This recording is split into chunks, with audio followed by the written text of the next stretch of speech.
At 59, Pope Francis's brother did something no one in the church saw coming.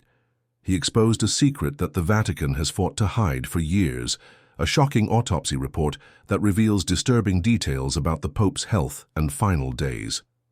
The very institution built to protect the Pope's dignity tried to quietly bury the truth. But the truth didn't stay buried. For decades, the Vatican controlled every public image of Pope Francis, a humble, approachable leader who washed feet, smiled at children, and captured hearts with his message of simplicity and compassion. But while the cameras focused on the Pope's kindness, the Vatican hid his suffering. Behind those public smiles was a man in pain, a leader who felt his body failing him, and now we know they tried to hide just how bad things really were. According to his brother, who had front-row access to every private struggle, the Vatican knew Pope Francis was sicker than they ever admitted. His mobility issues weren't just small inconveniences. His crippling pain wasn't minor. It was growing worse, year after year, even as Vatican officials insisted he was strong. They painted a picture of an energetic leader determined to fight on. But behind the scenes, Pope Francis was battling complex, chronic illnesses.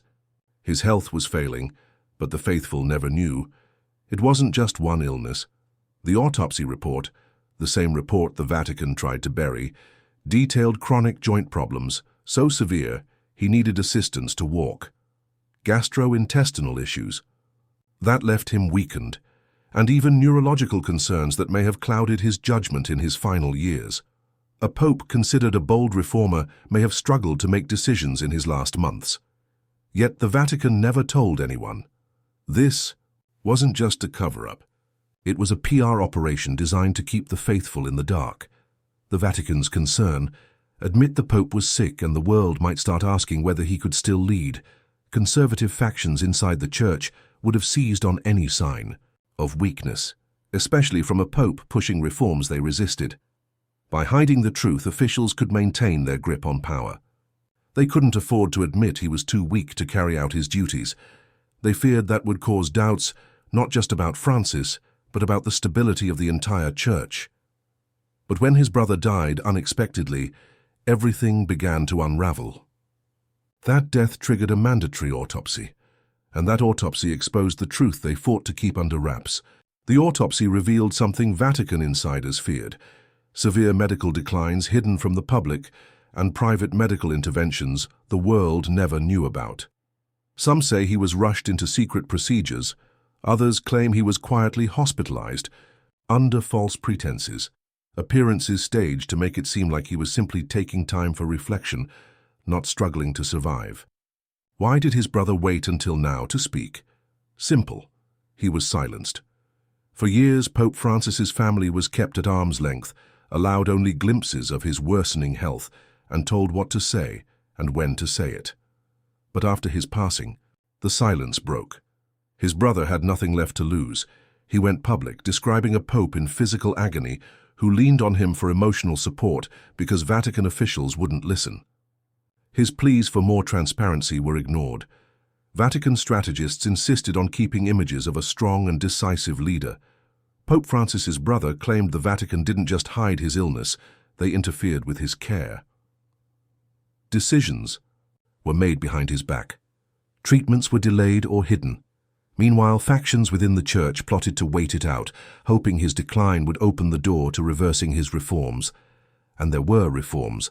Pope Francis spent his life championing the poor, pushing back against the church's wealth, and demanding a more compassionate approach to complex social issues. But that came with enemies. And those enemies? They saw an opportunity in his weakening health. Did conservatives inside the Vatican stand by as his health collapsed? Did they quietly work to undermine him, ignoring his pleas for rest and driving him harder, knowing each public appearance bought them more time to ready their own candidates for the papal throne? His brother claims the answer is yes.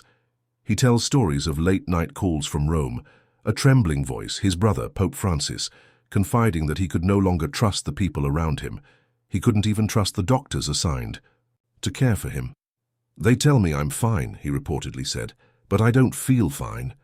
This admission set off alarms for his family, but they were powerless, locked out of Vatican medical files. denied meaningful access by powerful church officials who told them all was well. And then came the autopsy report. It details treatments not seen in any Vatican statement, medical tests the world never knew about, and most shockingly, a timeline of illness that stretched back years. He was likely sicker for far longer than anyone realized. At public events, cameras captured a smiling Pope. Behind the scenes, a man often too weak to dress himself without assistance, and that raises the most disturbing question of all. Did they work him to death? Did they pressure him to appear strong, all while knowing each appearance was costing him years he could have used to rest and heal? It goes deeper. Some insiders believe his policies on financial transparency and clerical abuse made him a target. Powerful interests wanted him out. Perhaps they couldn't remove him, not without scandal, but they could wait. Wait for his body to break down under the strain. Wait to reclaim the Vatican when he was gone. If you think this sounds like conspiracy, think again. The Vatican has a long history of keeping secrets. From scandals about abuse to financial schemes, every attempt at reform has been met with fierce institutional resistance. Now, with Pope Francis gone, will the truth about his health be forgotten? Will this autopsy report be shelved, dismissed, as family grief? His brother refuses to let that happen. He's calling for full disclosure, for an independent investigation into how the Pope's health was managed.